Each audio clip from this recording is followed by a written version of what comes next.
Good afternoon, everyone. Welcome to our webinar on the competitive grants reporting requirements for the Department of Labor. My name is Cindy Borden. I'm the Director of Training and Technical Assistance for NCHV, the National Coalition for Homeless Veterans. And together with our partners at the Advocates for Human Potential, we make up the NVTAC, the National Veterans Technical Assistance Center. Today's webinar is a repeat session of the content that was presented last week on the 12th. We will be recording the webinar today. You probably have noticed that the phone lines have been muted. You will not be able to ask questions through the phone. If you do have any questions during the presentation at any time, please type them into the questions box that's on the toolbar of GoToWebinar. We'll be compiling all those as we go, and we'll save some time at the end for questions. We're also going to be compiling a list of all of the questions that are asked in today's webinar, as well as all of the questions that were asked during last week's webinar, and then any other questions that we've received in the meantime. We'll be pulling all of those together, and there will be a fact sheet that's created with those questions and all the answers. That fact sheet will be posted both to the NCHV website and to nvtac.org. along with a recording of the webinar and the PowerPoint slides for downloading.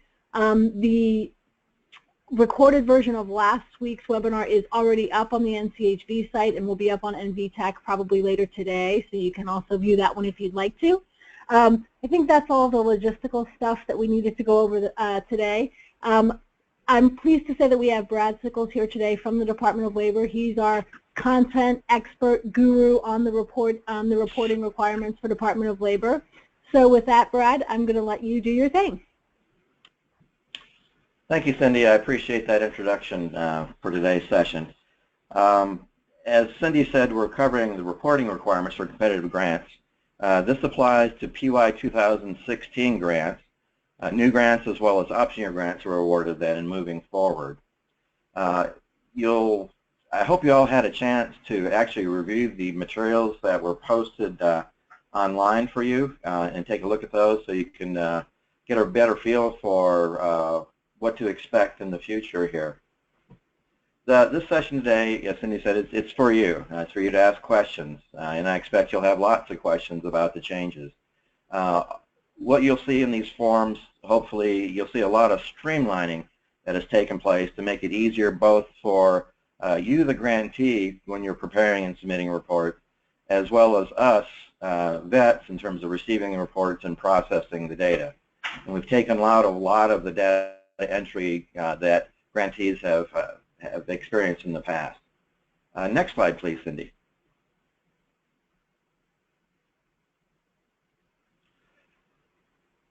Here's the agenda for today's webinar. Everything today is based on a soon-to-be-released guidance on competitive grants forms. The forms themselves are already approved for use. What the DPL or draft guidance actually discusses is the procedure for submitting those forms, and we'll cover that today in the session. That information is also covered in a technical assistance guide that accompanies the technical performance reporting workbook as well. What we'll talk about specifically is changes to the competitive grants reporting forms. There's the technical performance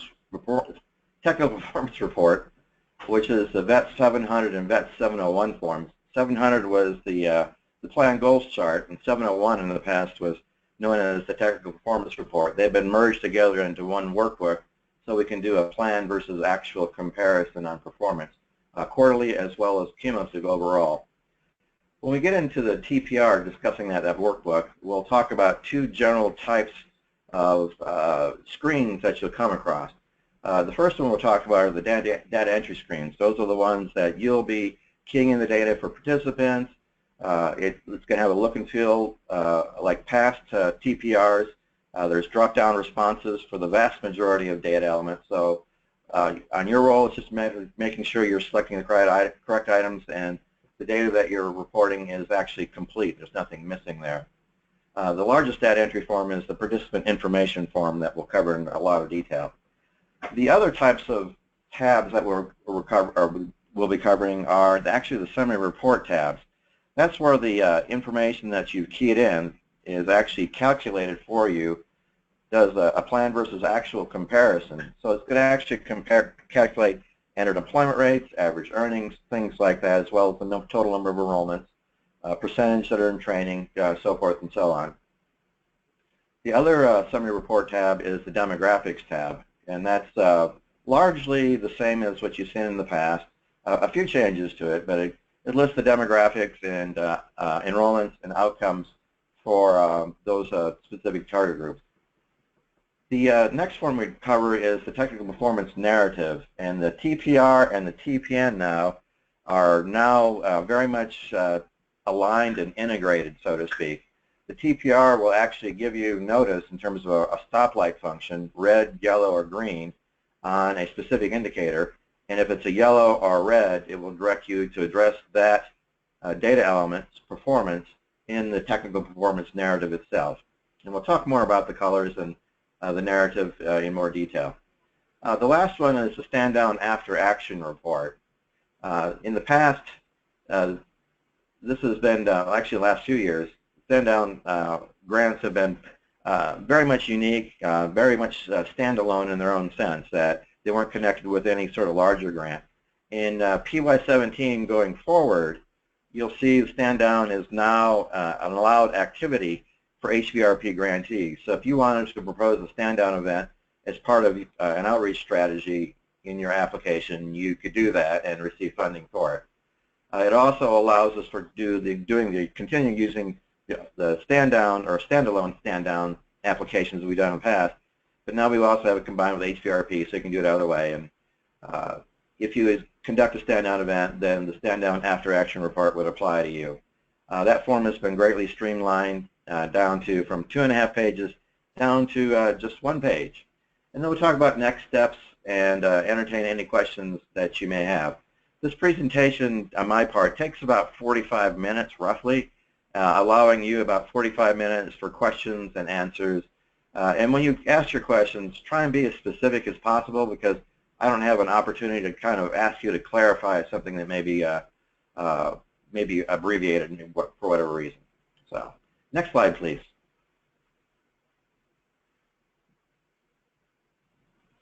As I mentioned before, the draft guidance on competitive grants forms, it's all formalized. It's just waiting to go into departmental clearance now. It transmits what we call the 700 series forms for use. These forms were actually approved by OMB, and they are valid through September 30th, 2019 for data collection. As mentioned before, we have 4 700 type forms in there. There's the competitive grant plan goals chart, the technical performance report, the competitive grants technical performance narrative, and the stand down after action report. The plan goals chart is now weaved in with the technical performance report workbook. So as I mentioned before, we'll do a plan versus actual comparison. There's no change to the federal financial form and the reporting requirements for that. They're still due 45 days after the end of a quarter. A separate report is required for each grant awarded. So if you have 2 HVRP grants in different areas, then you're submitting separate reports for separate grants. The majority of the reports are due no later than the end of the month following the end of the quarter, roughly 30 days, 31 days in some cases, maybe a little bit shorter in the case of February.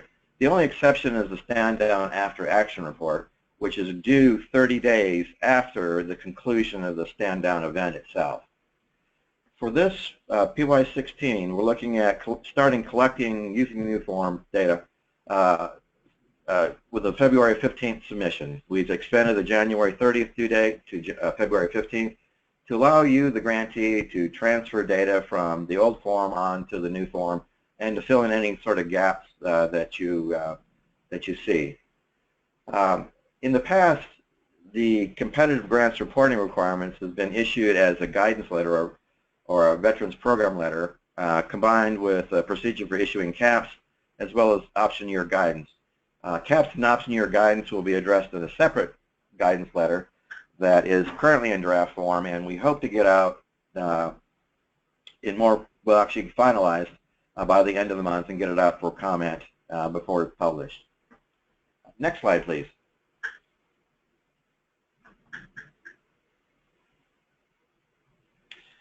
Here's the hooray part. I know I can't hear it right now, but there is no VOPAR data entry anymore for competitive grantees. None whatsoever. You're not taking the data off the TPR and keying the database. No longer. It's not part of what you're doing anymore. What you will do beginning February 15th and going forward with that submission is you're just emailing those performance reports directly to your DVET and working with the DVET to make sure the information is complete as well as reasonable. The DVET then will submit those forms once they've been approved at the regional level to a SharePoint site that DOL operates where we can access for running reports. And I'll talk more about how we're going to collect that data from the reports. I think you'll find it a very nice approach, very easy. Here's next is we're talking about the file naming convention here, and it's very much the same as what you've seen in the past. I highlight a few different changes here, where we start with a grant award, and then you'll see in the upper two 701 and 702 reports, there's an I there. That would apply to those reports in terms of if it's an initial, a first option year, or a second option year award. So an I would indicate initial, 1 would indicate first option year, and 2 would indicate the second option year. That's what you would indicate there. It doesn't apply to the stand-down after action report, since that's sort of driven by the stand-down event itself. Then you've got the program year for funding, and that's the PY that comes with the initial grant award itself. So if it could be large, well, I'm sorry, it's the program year for reporting, excuse me. I'm getting confused here. The next, we talk about the actual report quarter, which you've done in the past. FI stands for final, and that would be the only thing that would apply to stand down after action report grant award. There's no first, second, third quarter for that particular type of report. And then it gets into the file type, whether it's a TPR or TPN or a stand down after action report. Then we get the file format. You'll see for the VETS 701 form, the Technical Performance Report Workbook, that it's an Excel binary macro-enabled file. It has some macro functions in there and also dozens and dozens of formulas that make this workbook a very large file size, roughly about 14 megabytes. When we saved it as a binary file, macro-enabled, it actually streamlines the operation of the formulas in the workbook itself to make it much easier to use. And it takes that 14 megabyte file and translates it down, converts it into about a 4 megabyte file. Still a large file, but it's manageable. We're looking at in PY17 issuing an update to this in terms of streamlining the file so it works much quicker, and also updating some of the macro functions and formulas that are pretty much grant specific, so they'll work for you better in the future. Next slide, please. I guess I forgot to mention this reporting approach that's replacing VOPAR should be considered a Band-Aid approach. It's just temporary. VOPAR will be down. DOL has decided not to invest further in VOPAR, instead looking to the future for a new and better system, something that's web-based. So, for example, competitive grantees could just go on the internet and key in their data online and wouldn't have to worry about uploading it and going through this process that we have right now. Now, let's go into the changes to the competitive grants forms in general, just sort of a high-level picture here. As I mentioned before, we added the 700 plan goals chart form to the TPR. That was done to do a plan versus actual comparison. Mentioned before, there's better integration with the technical performance narrative. The results in the TPR would direct you to the TPN and actually identify those data elements that need to be addressed in the TPN itself. Now, the data elements added to the TPR, we've got a handful of them here. One data element is indicated whether or not the individual is a carryover participant. And we'll go more into this later on, but this approach that we're doing now, we're actually allowing grantees to carry individuals forward to a subsequent grant award. So if you know you're getting an option year award and you're an initial award grantee, you can actually carry over individuals to that new award. And we'll talk more about that process in a bit when we get to the TPR and how that functions. There's also an indicator, a data element for indicating whether or not the person was co-enrolled into AJC services, which is a requirement that went into effect this summer. We're also collecting unique information on the persons in special homeless veteran population groups. That would be your chronically homeless, your homeless female veterans. It would include homeless veterans with families, and incarcerated veterans. So those are kind of the new data elements you'll see on the form as we go through it. Another huge change was how do we collect and report race and ethnicity. In the past, we were not collecting it correctly, we being DOL. And this is a huge change in terms of how it's collected. Race is collected separately, and ethnicity is separate from race. It's actually are you Hispanic or non-Hispanic in order to comply with OMB. Also, we've added in there the WIOA post-program employment earnings data. You'll see that we continued with the WIA first entered employment rate, which is the first quarter after exit, retention in the second and third quarters after exit, and average earnings. So we retain those measures for those grants that are still operating under those indicators. I say that we have roughly 3 types of grants out there with different types of performance indicators that we hope to align in PY17 through the option year process, as well as the FOA itself that should be issued fairly soon here. So we're adding the WIOA post-program employment earnings. That would be the second employment rate in the second quarter after exit, employment rate in the fourth quarter after they exit the program, and a median earnings in the second quarter after they've exited the program. You'll see that they dropped the retention rate measure altogether. So there is no retention rate measure going forward with WIOA. It's just employment rate, which has some significant impacts in terms of the follow-up data collection, because in the past you only collected follow-up data on those who were employed. And if they weren't employed, you didn't necessarily follow up on them. We've also added data elements for collecting information on stand-down. You report when the stand-down expenditures actually occur and how much you're spending on those events. Next slide, please.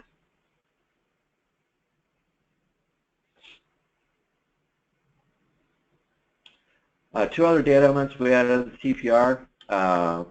We aligned the definition of exiters with WIOA and WIA.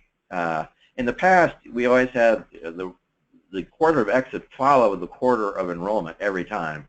WIA as well as WIOA allow exits in the same quarter that they're enrolled. So that change was made to the form itself.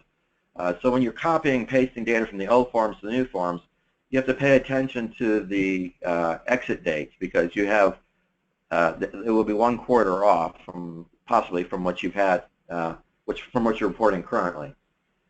The placement rate now is based on exiters and not enrollments. That was done to allow carryover participants. So if you wanted to carry forward participants to a subsequent grant, you can now do that and not be penalized for the outcomes. You'll see when we shift to a placement rate based on exiters, your performance is actually going to go up, because in the second and third quarters, first quarter, second and third quarters, you're reporting outcomes based on total enrollments. So you're actually it's actually reporting much, I guess, deflated in performance, so to speak. So it's artificially deflated in performance. You're actually doing much better than what you're reporting, because you're including in the denominator enrollments and they haven't had a chance to actually get a job yet. So by correcting that, you're going to see performance going up and being more realistic. A stoplight indicator tool was added to the TPR Summary Report form to summarize performance on the critical and selected non-critical data elements. The critical data elements, depending upon your grant, are those critical performance indicators. The non-critical data elements are the percent trained. Remember, there's an 80% training requirement, as well as expenditure information. That's being tracked as well, doing a plan versus actual comparison there. Each worksheet will now accommodate up to 1,000 entries. 1,000 rows is actually 1,000 participants if you should go that high. And we've also added to the workbook, the technical performance reporting workbook, 3 worksheet tabs to export data that will be used at the national office level for merging into larger data files and actually generating reports on grantee performance. Next slide, please.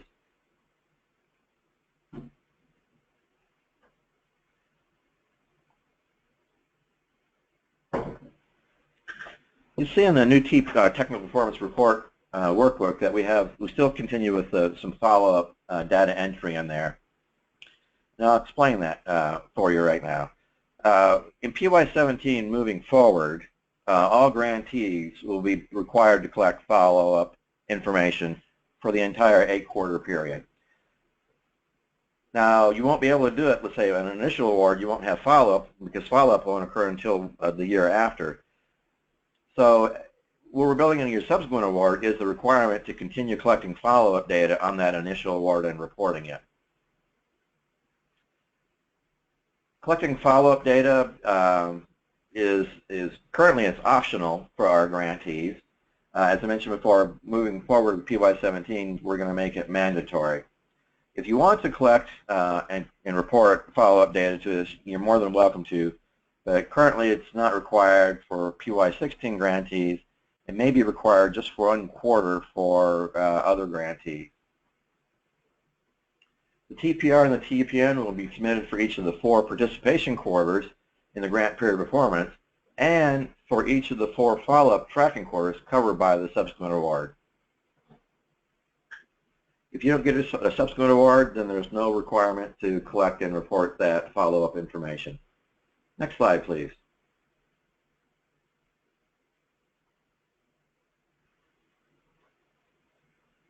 Something I mentioned before, PY17, we're going to require all new and option year grantees kind of to be on the same page, so to speak, operating with the same performance indicators and operating with the same performance reporting requirements. So we'll have those 4 quarters of follow-up that will be reported to us in the future. As I said earlier, if you're receiving a subsequent award, you're required to continue to collect and report follow-up data on that previous award until all of the outcomes for the previous award are reported. Finally, you should consider this collection and reporting of follow-up information as kind of a temporary approach to collecting and reporting post-program employment information. As you know that DOL has required HVRP grantees to co-enroll in the AJC centers.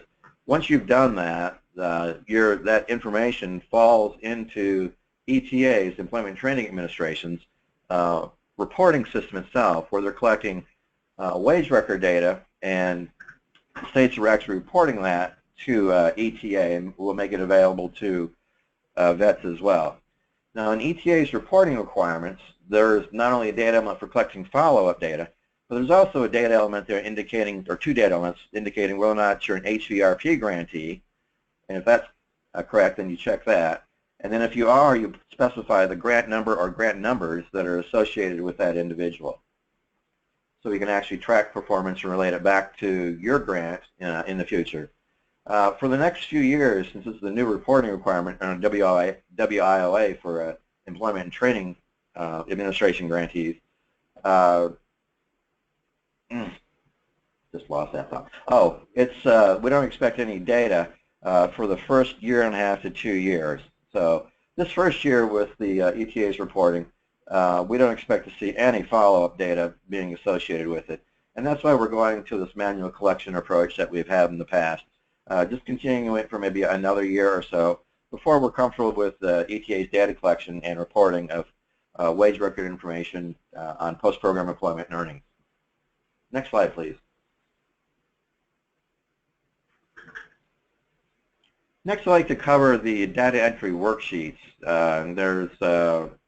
We have the participant, we have the plan goals chart, participant information chart, TPR that we'll cover in the next few minutes here.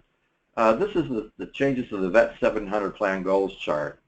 As I mentioned before, it's now incorporated in the TPR workbook itself, and the data in the plan figures actually feeds into the technical performance workbook summary page there and produces the stoplight function in terms of performance on the indicators.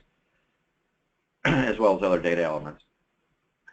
As mentioned before, the number of extras is now aligned with WIOA and WIA. The placement rate denominator is now exiters instead of enrollments. A new indicator that's applying for PY17 moving forward, a performance indicator, is placement rate for chronically homeless veterans. And you'll see that when the PY17 FOA is published, hopefully in the next week or so. It retains the WIA indicators for PY16 and earlier grants because some grants are still operating under those performance indicators, and adds the WIOA indicators for PY17 and later grants. The form is largely the same as you've seen in the past. Not a lot of changes there, just some new data elements were added into it. It operates pretty much the same as you've seen in the past. The definitions of terms that you find in the plan goals chart, as well as the technical performance narrative, those worksheets in there, are not narrative, excuse me, the technical performance workbook and the worksheets that are a part of that. The definitions of those terms are included in the technical assistance guide that will accompany these forms. And that was actually posted online, and an updated version was posted online earlier this week. So if you need to look at it, get a feel for the data and the definitions, it will actually go through this for you in a lot of detail. Next slide, please.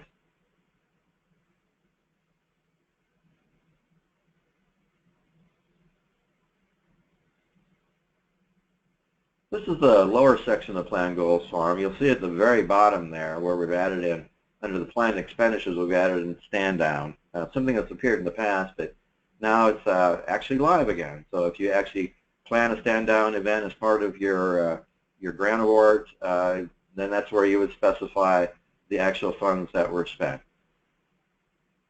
as well as planned. Excuse me. Next slide, please. Here's the major data entry form that you'll be using as a grantee. This is where the majority of the data elements are being collected on each participant that you serve. You'll see we have the participant ID and the participant name. Participant ID is unique, something only you as a grantee would know. So if I set a participant ID number to you, you could actually have some sort of way of hunting down the actual name or social security number that's associated with that file and actually pull the record for us if we needed to. Participant name should not be the participant's name. It should be scrambled, and we provided some instructions here. You'll see across the top there, you've got the data elements you've pretty much seen in the past. We have added in carryover participants as the data element. You'll see that, kind of that really fat one right there, which she's highlighting for us. Thank you, Cindy. Those all have drop-down response categories. So you just click on the cell, and there'll be the actual list of values to select from will appear, and you choose the right one. The quarter co-enrolled in AJCs is another new one here. We haven't had that in the past. That's brand new. Let me think. The ethnicity and racial groups you see to the far right are also brand new. Again, ethnicity is Hispanic or Latino or not Hispanic and Latino. And the other racial categories are just the yes-no response. An individual can fall into more than one racial category, and that should be indicated. So if they're Asian, and also let's say one parent is Asian, another parent is African American, then you would check yes for both Asian and for African American on this form. The summary form on the demographics will compute it in a number of different ways, but actually 2 different ways, excuse me, and we'll cover that in a few minutes here. As I mentioned before, you can accommodate up to 1,000 participants on this form. Next slide, please. We'll go into the next slice of the form. This is quite a large form. This is a continuation. To mention, you see over here, multiracial is now a computed field. So if you choose multiple racial fields here with a yes response, it will flag automatically computed as being multiracial for our reporting purposes. You see an example of the drop-down response categories for last military service. We've added in homeless with family as a data element to collect. Again, that's just a yes or no drop-down category there. And we've added IVTP just beside it there for collecting that information. Now, a word about homeless. You'll see it just to the left of homeless with family. We have the term homeless. I've noticed this data element tends to be underreported by grantees, and it asks you to check the definitions that we provide on that tag on the data element. All of your individuals should be homeless. They just cannot be not homeless and being part of the program. So if they're in, and homeless includes not only those people that are on the street, but also those that are in temporary or emergency shelters. Okay, as long as you're not in permanent housing, they're still considered to be homeless. So I'm going to make that clear to you, just in case that definition didn't pop out in the past. Next slide, please.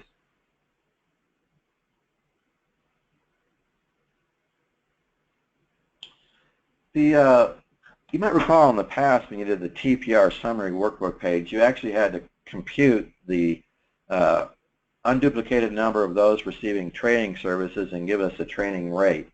You don't have to do that anymore. The workbook now computes it for you, so that will be a big change for you. Next slide.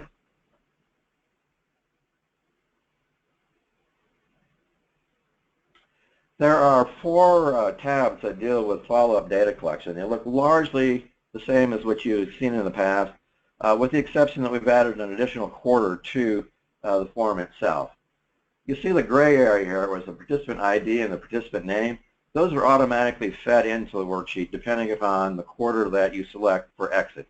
So if you select a quarter 1 for the exit, then they appear, their name will automatically pop up here, indicating that you should do follow-up on them. The Technical Assistance Guide has an attachment, I think it's attachment A, that's in there, that actually gives you a nice chart in terms of when to collect follow-up data on individuals by quarter, the actual time frames for collecting that information, just to make it a little bit easier for you when you're collecting that information. You see at the very top of the form itself, we have a refresh of list of participants and remove blank rows. When the data feeds in automatically from the participant information form in those gray shaded areas, the ID number and the name, it may have some blanks in there in some cases. If you choose the blank rows button at the top there, that macro, it will actually eliminate all the blank rows and show everybody who exited in the first quarter only. So we'll reduce 1,000 rows down to, say, you just had 20 participants in the first exit, then we just show just those 20 participants and remove any sort of blank spaces that are in there for you. And again, this will accommodate up to 1,000 participants. Next slide, please.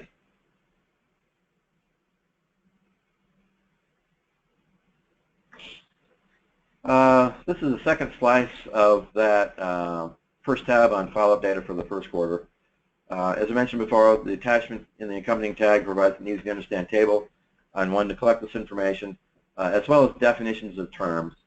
And the remaining tabs, C through F, are identical in function. The only difference is the quarter that you're reporting information on. Next slide, please.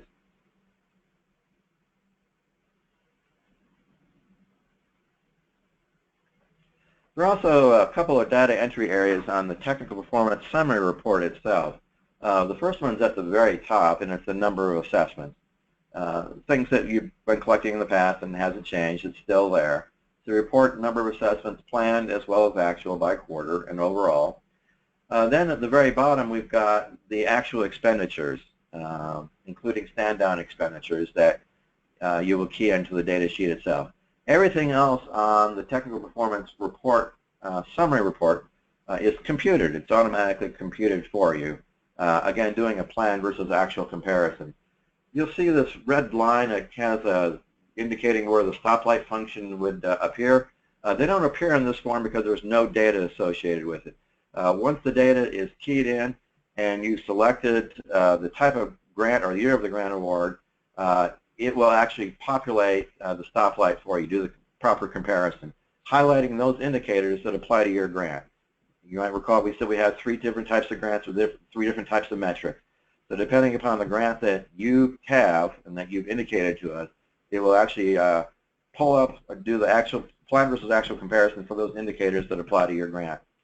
And if it doesn't, then it will just keep those shaded black. Next slide, please.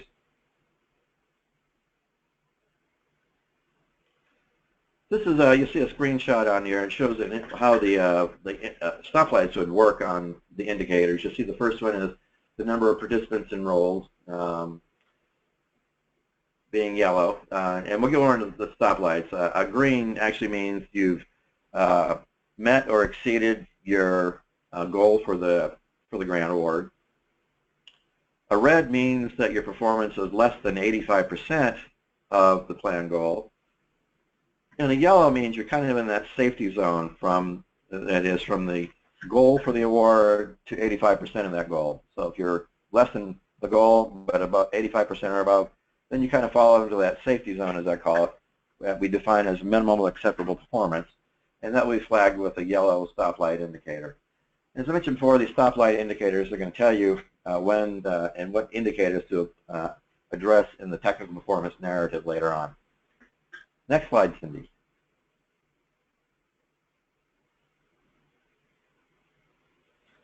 This is, we're getting into the actual summary reports here. This is the demographic summary report. There's no data entry in this form. It just displays the data that we had talked about before.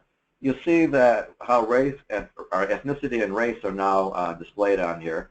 We have race as an unduplicated count, as well as reporting race as not an unduplicated count, just a very unique count there. So you see it's displayed in different ways and gives you outcomes by different categories. So you might have multiracial. One will treat it as multiracial. The other one will treat it by the categories that you selected for race. So if they selected 2 racial categories, then it will give the outcomes for those 2 racial categories. Kind of nice. Next slide, we'll get into, let me think. Okay, yeah, next slide, we'll get into the lower part of the form. You see over to the bottom left there, we have other subgroups. We've added in the homeless with family as a reporting item. We've added in IVTP and added homeless female in there.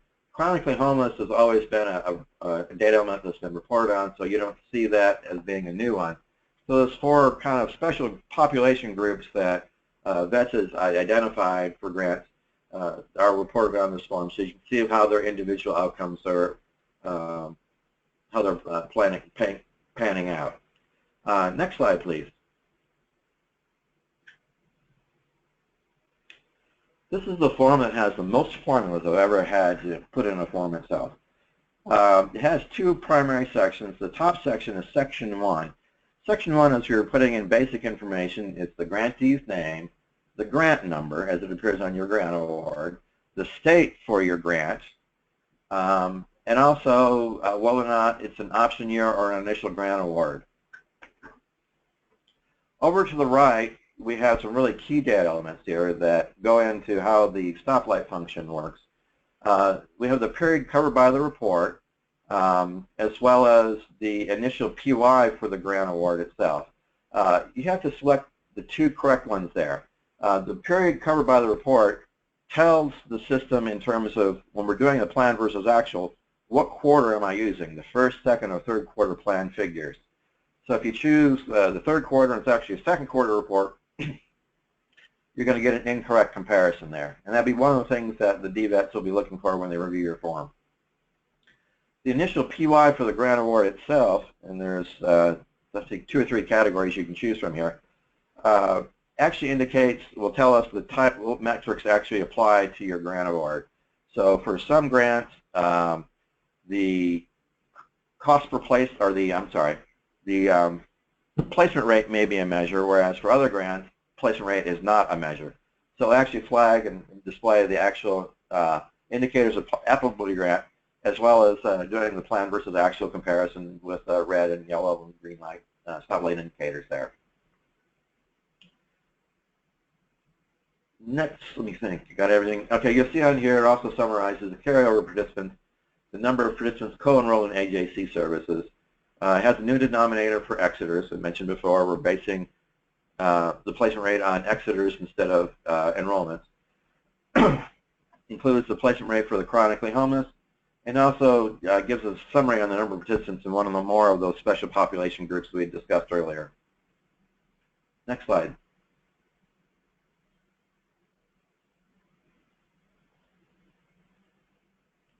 This is kind of the middle section of the Technical Performance Report Summary Report. On this one, you'll see we've added the WIOA data elements to compute employment rates in the second and fourth quarters after exit, and the median earnings in the second quarter after exit. Median, as you know, is much different than average, but it also retains the WIA elements for computing outcomes on the entered employment rate, retention rate, and the average earnings at retention for WIA for those grantees still operating under those indicators. When we go to PY17 moving forward with this iteration, new iteration, future iteration of the workbook form itself, we'll drop the WIA indicators in the future, kind of make it, since everybody's going to be on the same performance metrics in PY17 going forward. Next slide, please.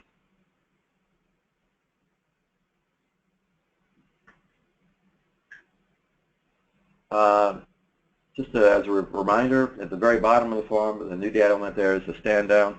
We're actually reporting the expenditures, and we'll do a plan versus actual comparison on expenditures for you. Next slide.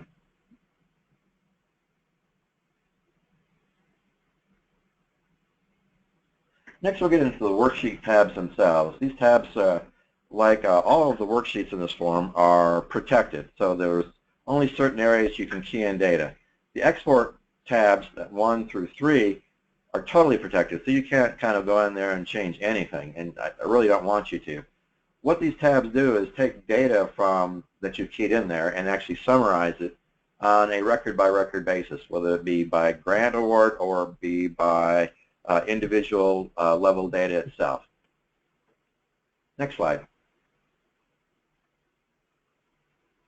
The Export 1 tab actually extracts aggregate data from the Grant Plan Goals worksheet, so we can do a plan versus actual comparison with a much more robust data set. Export 2 tab extracts aggregate data from the VETS 701 Technical Performance worksheet. So we'll take that data and we can use the plan data and merge those data together to do a plan versus actual comparison on a quarterly basis, as well as a cumulative basis. Export 3 tab actually extracts the individual level data from the 701B, that participant information form, and the actual post-exit forms, those data worksheets. So the data you enter into those worksheets for individuals is automatically populated into Export tab 3 for later for merging with a larger database at the national level. Next slide.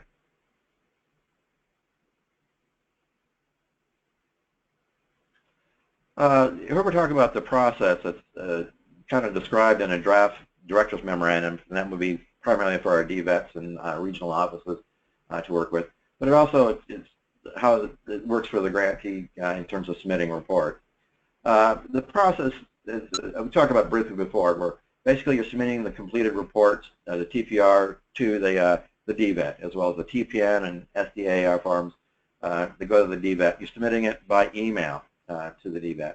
The DVET reviews the forms to make sure they're complete, that nothing's been left off, that you've checked the appropriate, reporting quarter, type of grant, things like that. That all the data that should be reported is reported, and if it is, they'll certify it and then upload that information to a SharePoint site at DOL in the national office. The data from the tabs are then all merged into one huge data file. When I say huge data file, it would be a separate data file for each of those tabs, the Export 1 tab, 2 tab, and the 3 tab. They each will have separate data file. There's a tool in Excel that allows the aggregation or merging of data from different workbooks into one. And it works simply like this. You take all of the TPRs that have been submitted for a particular reporting period, you put them into a single folder, a folder where they can all be located by this program. You identify to the program the worksheet tab to merge. You identify the range of data to merge from that worksheet data tab, and then you just click the merge button, and it will actually pull the data from your worksheet and merge it into a file that includes data from other worksheets. So it's a very simple approach. It may take a bit of time since there might be 200 or 300 TPRs coming in at any one point in time, but we think it's a far better approach than the past.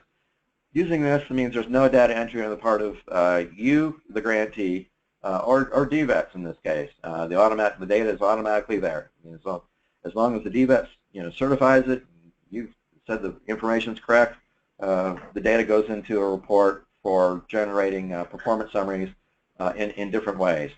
There will be available to both regional office staff as well as to grantees the data file, those merged data files we talked about. They'll be in an Excel workbook themselves. So if you wanted to go on and run a report using a pivot table, you could do that however you wanted to. You can compare yourself to other grantees, do rankings, whatever you wanted to do. So you'll have that actual raw data that's coming out of this merge that will be made available to you in the future. For regional offices, we've contracted with a vendor to actually produce reports from the aggregated data, those 3 huge data files we're going to have. And that individual will be working with the CJET team that DOL has, the VETS has, to come up with some standard reports as well as ability to do some ad hoc cross-tab types of reports where you just select the data elements and it will actually do the cross-tabulation for you. Next slide, please. This is an example of what the data looks like in Export Tab 3, and I just pulled it from a dummy data file that I was using one day. And that would have been the upper part of the screenshot there. You can see where it's got the participant ID, the ID number, and the name are merged together into one. In this case, it was scrambled. You'll get into the grant number, the performance quarter, and then it just displays all the data elements that actually apply to that individual that are in the participant information form, as well as in those post-program data collection tabs, post-exit tabs. The lower screenshot shows you what the data looks like when it's merged. What it does is it actually adds in 2 new data elements to it. It gives me the location of the file in the event that I have some problem with the data. I can go back to the actual file itself, as well as the export tab itself. You can see in this case it's Export Tab 3, which for us is just a check to make sure it's exporting the correct data in here. If it had an Export Tab 2 in there, we know there will be some sort of glitch in the programming, which I don't expect to happen. But in the event that it does, we're ready for it. Next slide.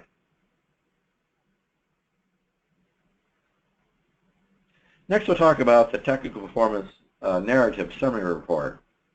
And this report has been streamlined. In the past, we had 2 separate reports, one for quarters 1 through quarters 4, and the second one for quarters 5 through quarter 7.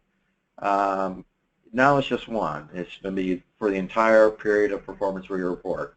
So it's been streamlined. It's down into one form now. The results of the plan versus actual comparisons that you saw on the TPR summary page will guide the grantee in terms of how to address underperformance in the technical performance narrative. If it's highlighted with a yellow or a red stoplight indicator, that means the grantee has to address that information in the technical performance narrative and the discussion there. A yellow indicator means the grantee merely is describing the circumstances for the poor or the underperformance and maybe an explanation as to why you're underperforming. A red requires that same explanation but also requires a corrective action plan. So your corrective action plan is going to be automatically part of the TPN when you're submitting it. The DVET no longer has to notify you of underperformance and you respond to that. You'll get that notice right away from the technical performance workbook, the indicators on there. Now, it doesn't stop a DVET from actually requiring a cap for other circumstances, something that's outside of the TPR or TPN themselves. So if you're doing something failing to report financially for several quarters, that would be addressed separately in a separate cap. The indicators we mentioned before that are linked to the stoplight include each of the critical performance indicators that apply to your grant award. percent receiving training services, and the 3 expenditure data elements at the very bottom of that report form on technical performance. Next slide, please.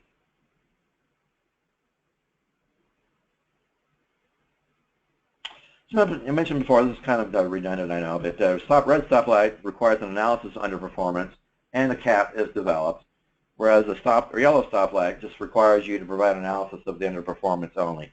Just an indication of why your performance is less than what your goal is for your project, but higher than 85% of that goal. The follow-up, the TPN also includes a section for follow-up in terms of technical performance on that, reporting the circumstances and reasons why your performance may or may not be on target. Again, since the follow-up requirements for the full 4 quarters are not applicable until PY17, where we make it a part of the subsequent grant awards for option years, as well as the grant terms and conditions for the new awards, you don't have to collect it unless your grant award, and collect and report it unless your grant award says so. So for PY16 grantees, there are no requirements for collecting and reporting follow-up. For PY15 and some 14, maybe 13, so I'm not quite sure, they may have follow-up in there, but it's only collecting it for just that first quarter, I believe, after exit. But you feel free to provide other information in there if you want to use it for your own personal purposes in terms of tracking post-program outcomes. Feel free to use it for that purpose. And if you just feel generous and want to give data to us that we're not requiring, you can do that as well. Next slide, please.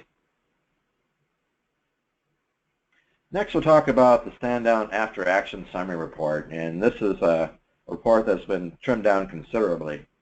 Next slide, please. It went from nearly a 3-page report down to a 1-page summary report, and you probably had a chance to look at it. It's very easy to complete. It only applies to grants where funding is made available to operate stand-down events. So if your HVRP award does not include funding or provision for operating stand-down events, then the stand-down after action report would not apply to your grant. So only if you've been funded for stand-down events, that's when you complete the form itself and submit. The stand-down after action report, unlike the other reports, is due 30 days after the completion of the stand-down event. The TPR and the TPN, as we mentioned earlier, are due by the end of the month following the end of the reporting quarter. Next slide, please.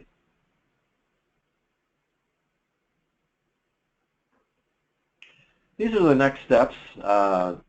Issue the VPL to transmit reporting requirements package to grantees. Everything we've talked about today is included in the VPL.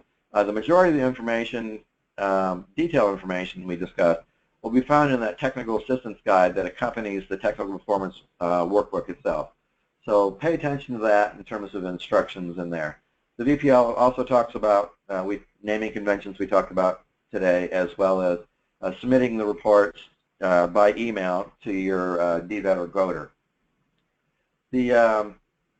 There's also a draft director's memorandum out there. It talks about the process that our DVETs are using once they get the data in terms of looking it over, certifying the information, publishing it on SharePoint, and how they access performance reports and things like that.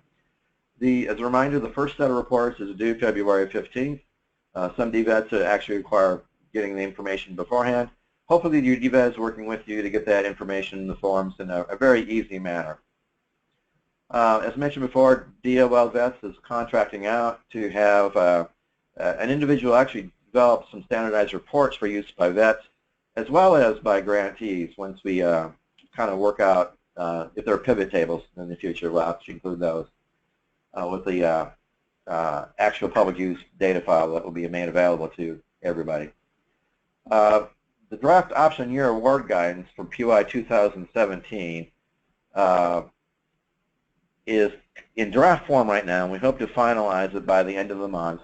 And our goal is to have another webinar with you, or a series of webinars with you, to kind of go over that option year award process so you have a feel for how the changes that are involved, as well as give you an opportunity to ask questions.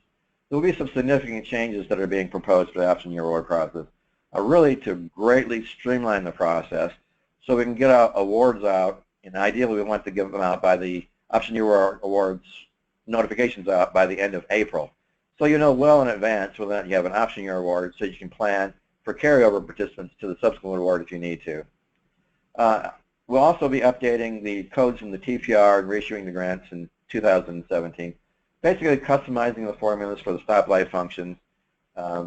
This one's more complicated because it's got 3 types of grant awards with 3 different types of metrics.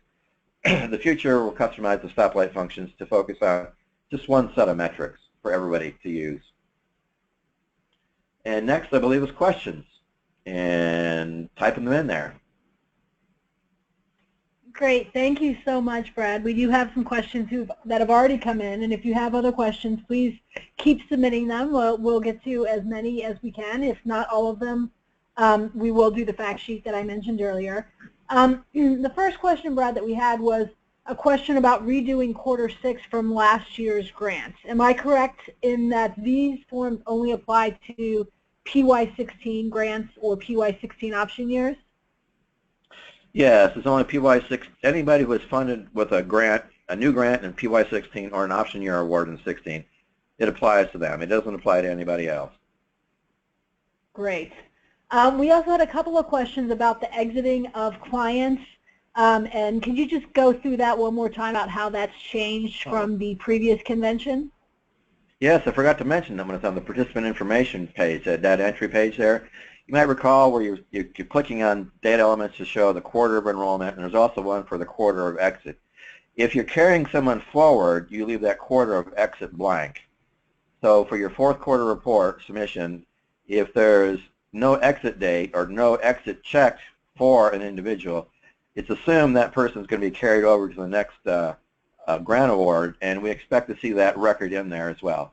So DVETS will be checking to make sure that if you're carrying someone forward on the form, you indicate it, that's actually showing up in the future form itself.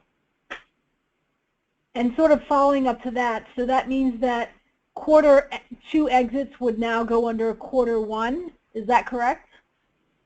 Yes, I mean if they were actually exited in quarter 1 but we report in quarter 2, then you'd want them to change that to quarter 1. So it's actually changing, it's a difference of 1 quarter right now.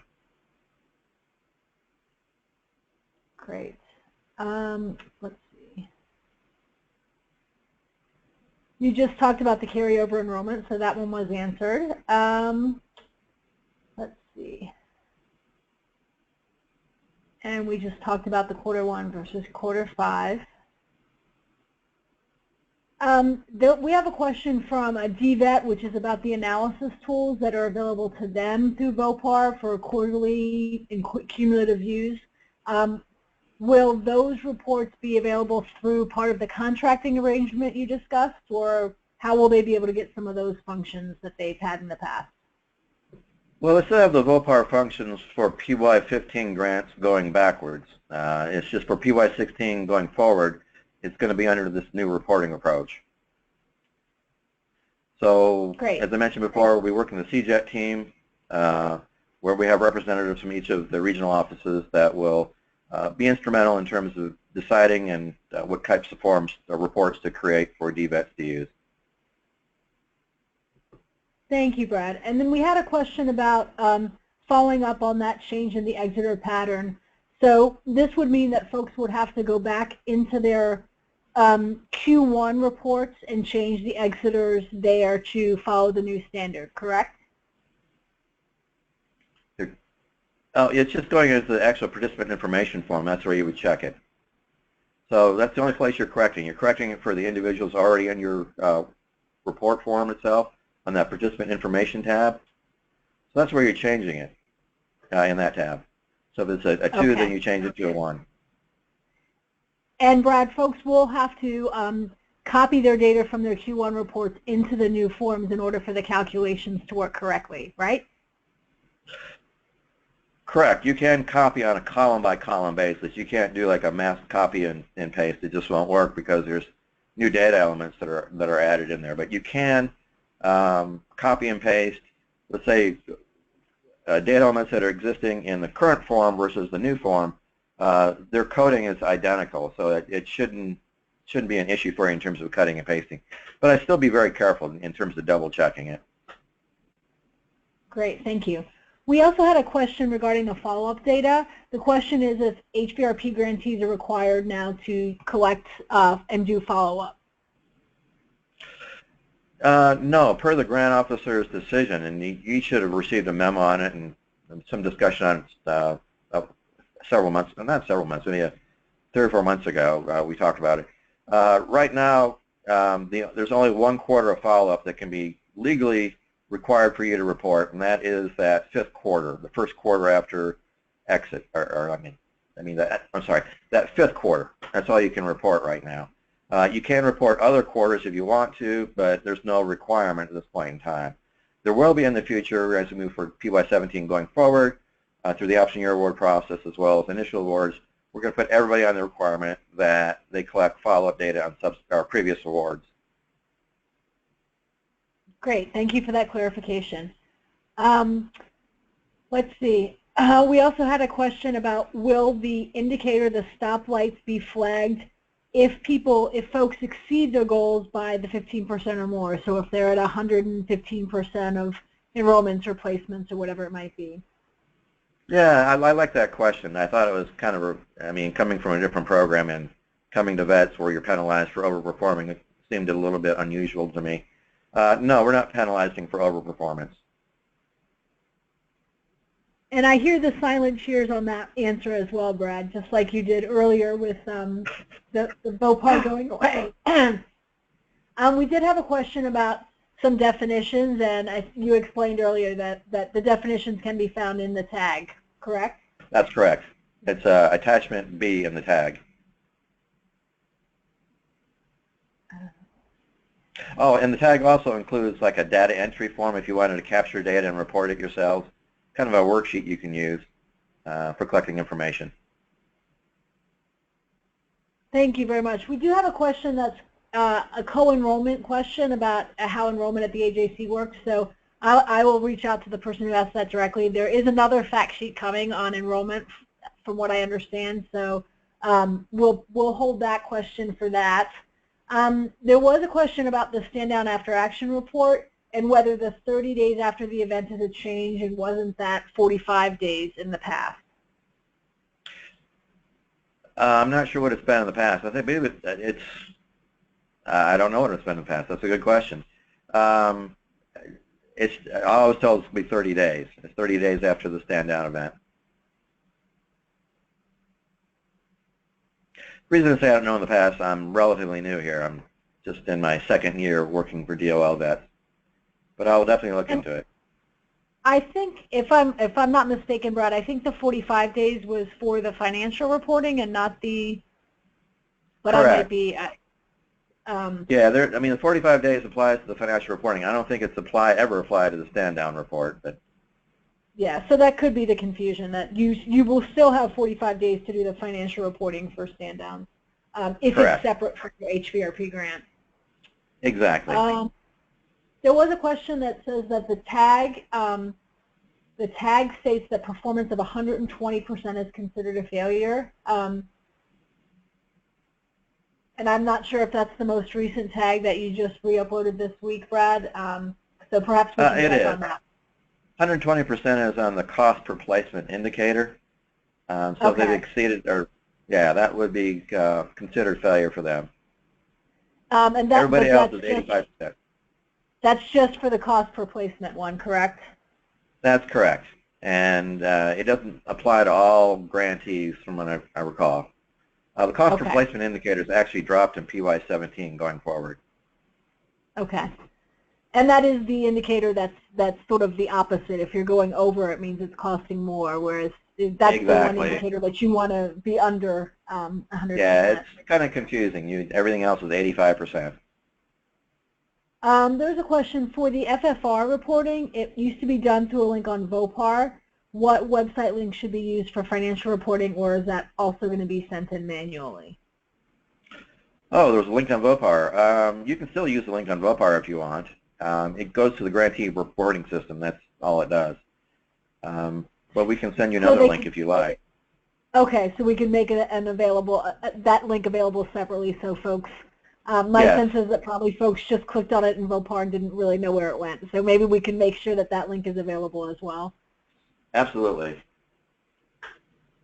Thank you for pointing that out. A clarification that nobody's required, that if for folks who had a PY15 option year, would they be required to submit a 6-quarter report? A PY15 option year? When we say 15, when the option year is in PY15 or is it PY16? PY15 option year is what the question says. Okay, PY15 option year, they're not required to, submit a report. And just to clarify, if folks are carrying over from one grant year to the next, they do not have to exit them in that 4th quarter report. That would be a blank. It'd be a blank, right, and it's automatically assumed that they're going to appear on the subsequent grant awards report. We have a question about the follow-up starting for the PY17 grants. If they're going to be required to do the follow-up for those 4 quarters, how will the charging, the budgeting of that work? Will they do it all with that 1 year's money, or how will that work?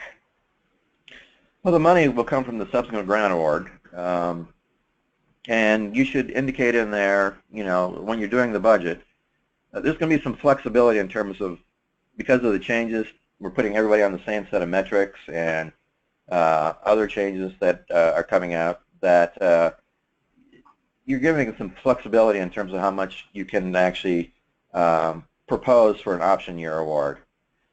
We don't expect follow-up expenditures to exceed 3% of your total grant award. That's kind of our ballpark figure right now, based on what we've seen in the past.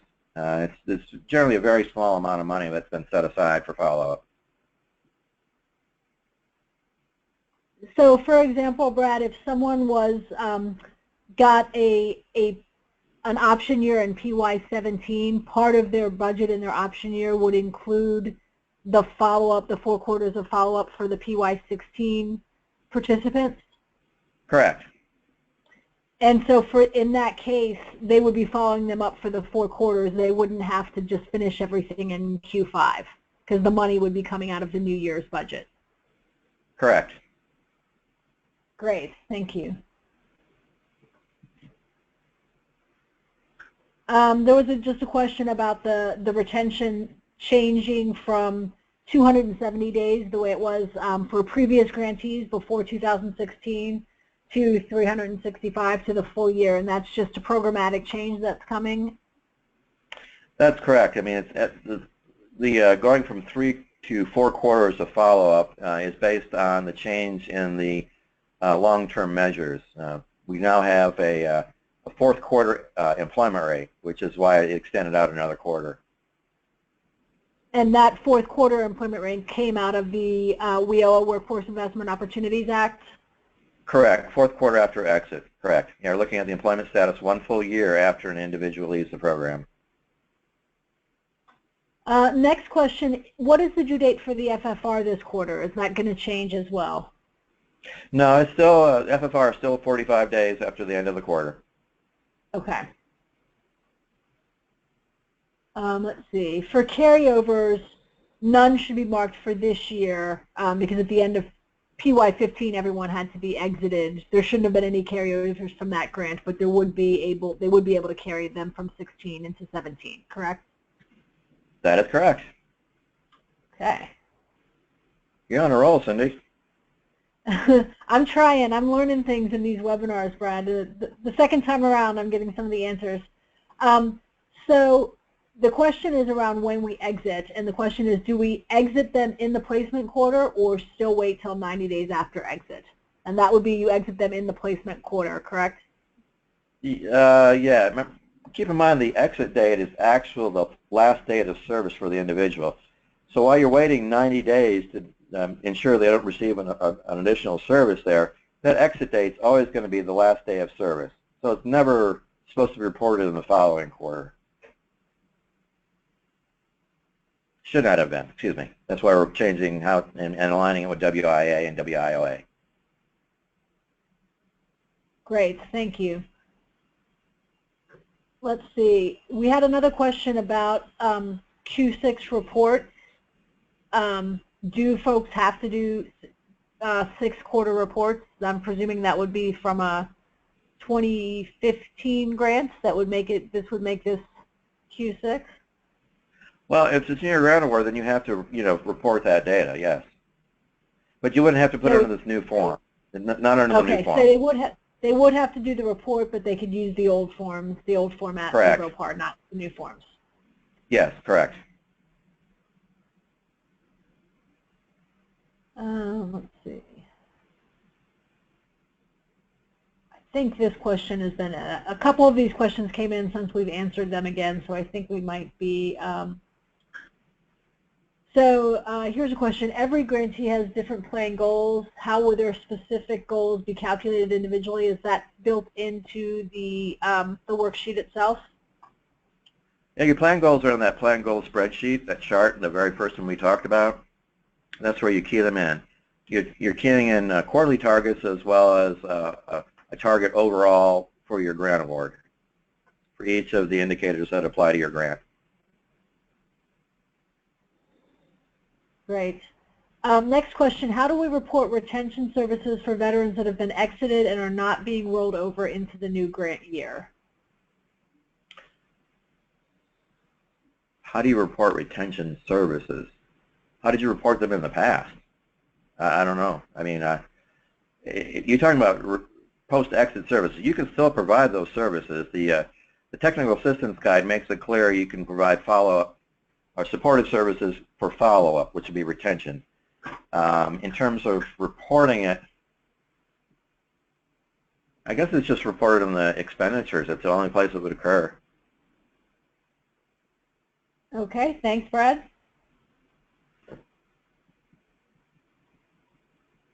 Let's see. Will we have to upload the reports to VOPAR? Answer? No. No, correct?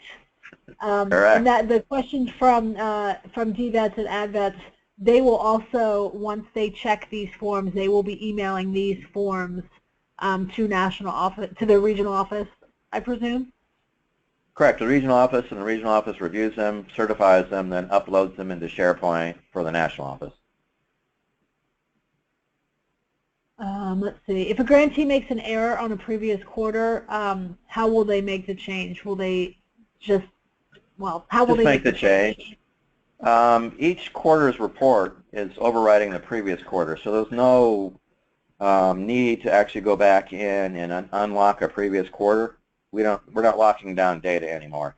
So what you see every quarter, I mean, what you're reporting is fluid. So if you're in quarter 2 and you had to change to quarter 1, that quarter 2 will reflect the change you made to quarter 1. So it's automatically making that change for your quarter 1 for you. So each report, we're assuming that each report you submit is the most recent and cumulative, and there's no need to lock or unlock previous quarters. Great, thank you. We did have a couple more questions around the standout after action report. Let's see. Well, the first question was saying that the FFR is due 30 days after the end of the quarter, so that means the FFR for Q2 would be due January 30th, even though the TPR and TPN, those reports have been extended to the 15th of February. No, the FFR is 45 days after the end of the quarter. Okay.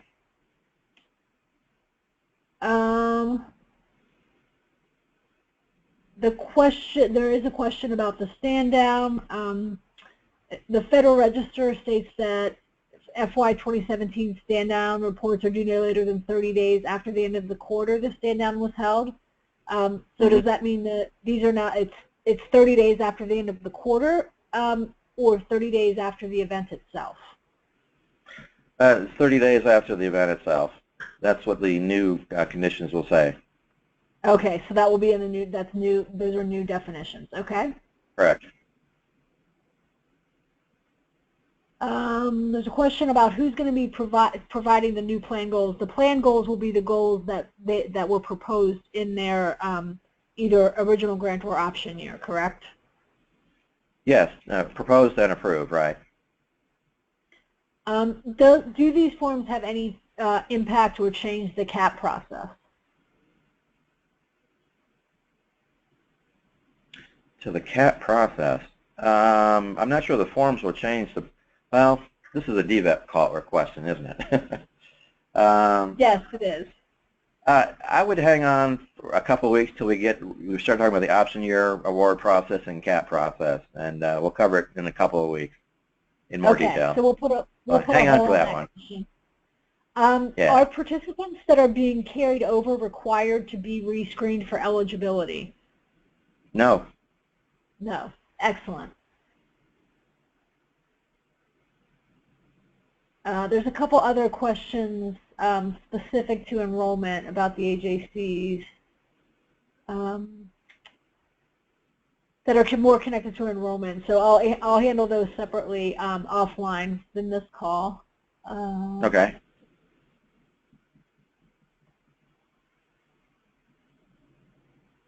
Let's see. Question, I understand if you're 15% over, you won't be penalized, but that's the opposite for cost per placement, and that's correct. For cost per placement, that's the one goal that you would rather be underperforming, because that means you're less than your cost per placement. So it's a that's correct. A flip goal. Yes. Yeah, you're exactly right.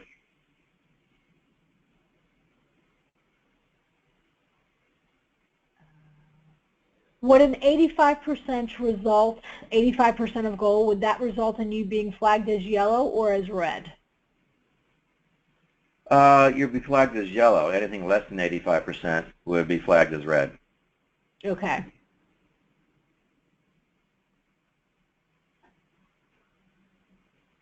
There's a question about where we can find the forms online. We'll make sure that that gets posted, that link to the forms, so folks can access them. There are, in the handout section of the webinar, a few of the forms are in there. That is not the most recent tag, because I posted this before Brad updated the tag. But we will make sure when these are posted online, and the ones that are posted now, the link to the forms is posted with that. So with the webinar and the fact sheet, so you'll be able to access the forms there as well. Do grantees have to manually input their plan goals? Yes, they do.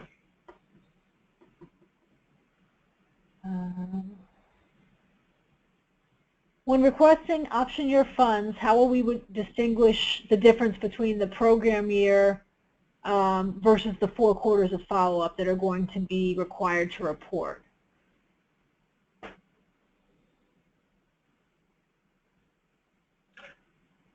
That will be discussed in the option year award process in a few weeks in terms of how that will be identified. I don't want to talk about that process right now because it's still kind of fluid, and I don't want to say something and then have it change in a couple of weeks. Sounds good. So we'll more on that in a couple of weeks when we talk about option year awards.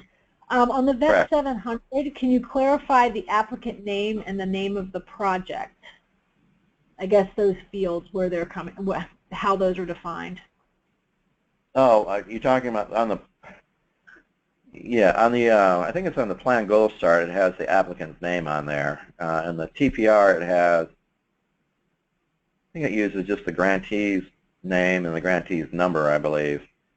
What was the question again? I'm sorry, I got sidetracked here.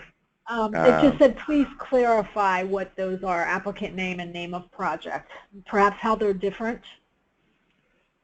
Okay, on the that's probably on the plan goals chart. The applicant name is really the name of your organization. The name of your project is what you're calling your program, which could be a different name entirely. Great, thank you. And as far as those who are not re-awarded for option years, then their reporting requirements would just end with their funding? That's correct.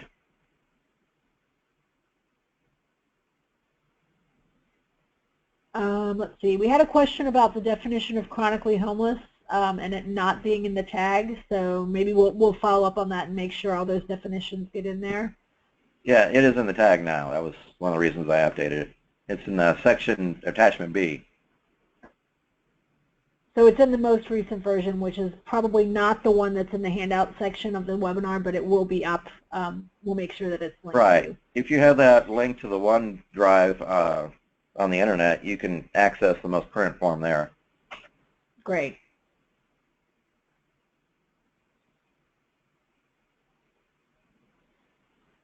So here's a question. So we use the 90-day after placement convention in Q1. Should we on the Q2 report exit the Q1 placements in Q1 even though we're reporting Q2? That gets back to that question about they may have to update their, when they bring over their Q1 data, they're going to have to change to that new convention of exiting, correct? Correct.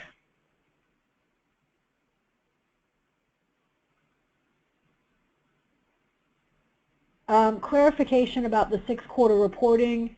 The 6-quarter report is due, but using the VOPAR forms, correct? Correct.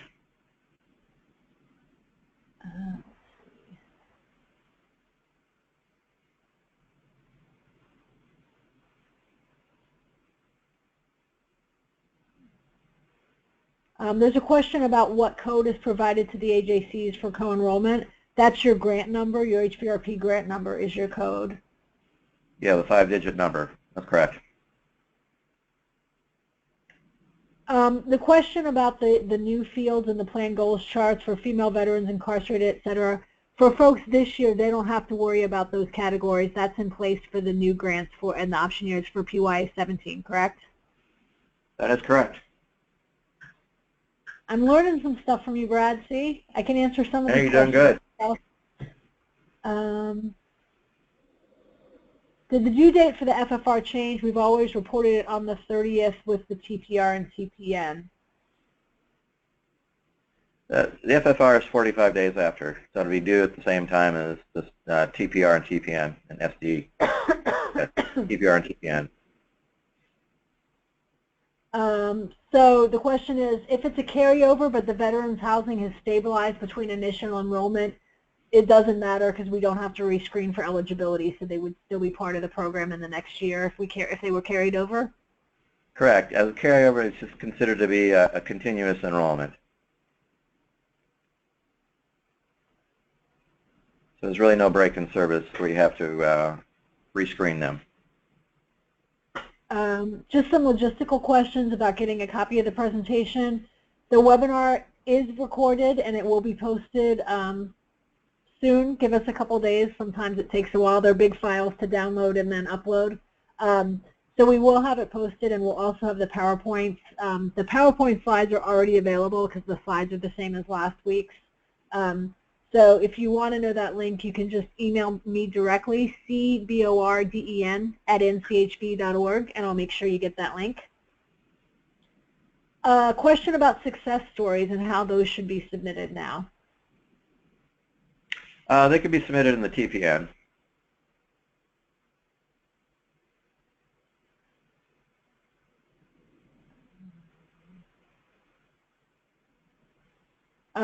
There's a question, what about closeout reports? Are those closeout reports are, it's that 90-day period after the end of the grant. During that time, you're kind of reconciling your books and paying out any outstanding invoices you might have. Trying to think, and submitting your performance report during that period of time as well, final performance report. Question, have the 6-quarter report deadlines also been extended to the February 15th, or is that just for folks using the new forms? To make it easy, we'll make it the same day for everybody. Great. People 15th. Will be glad to hear that. So the 15th for everyone. Is the name scramble information on the participant tab included in the tag? The instructions are on the worksheet itself, and I think it's in the field name at the very top row of the worksheet, where it gives you instructions. I think it's like it's a combination of letters of the first and last name. Let's see. This says, please clarify The number of exiters have been identified in our competitive grant plan goals. However, it does not indicate employment retention rate. Does this mean we're not required to report retention rate? The retention rate is a WIA measure that really, I mean, it's going to disappear in PY17 because it no longer exists. So for some grantees, it's still an indicator, but in PY17 going forward, it will not be an indicator. Great. So this is a question after this quarter. The TPRs and TPNs will be due 30 days after the quarter. The extension is just for this quarter, correct? That is correct.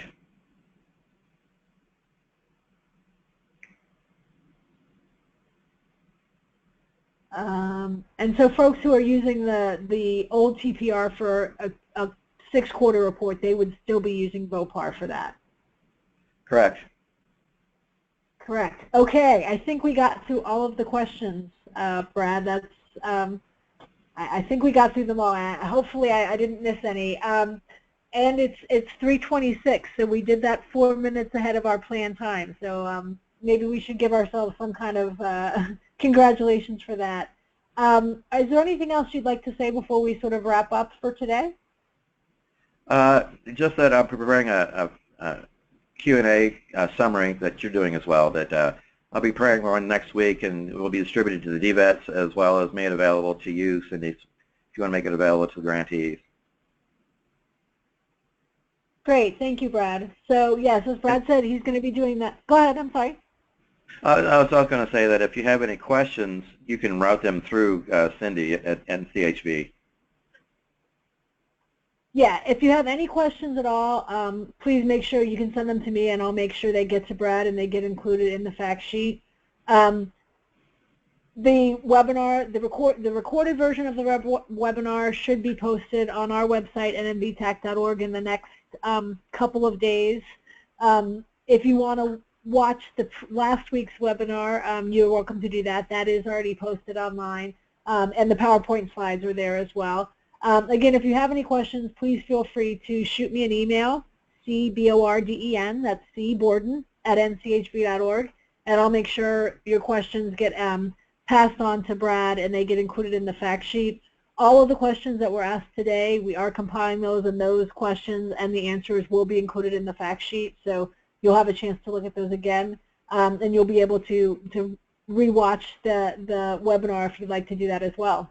So with that, thank you, Brad, for your time. We appreciate it very much. Oh, thank you. And we'll look forward to the webinar about option years coming in the next few weeks. Once that gets scheduled, we'll let folks know. Thank you. Thank you, everybody.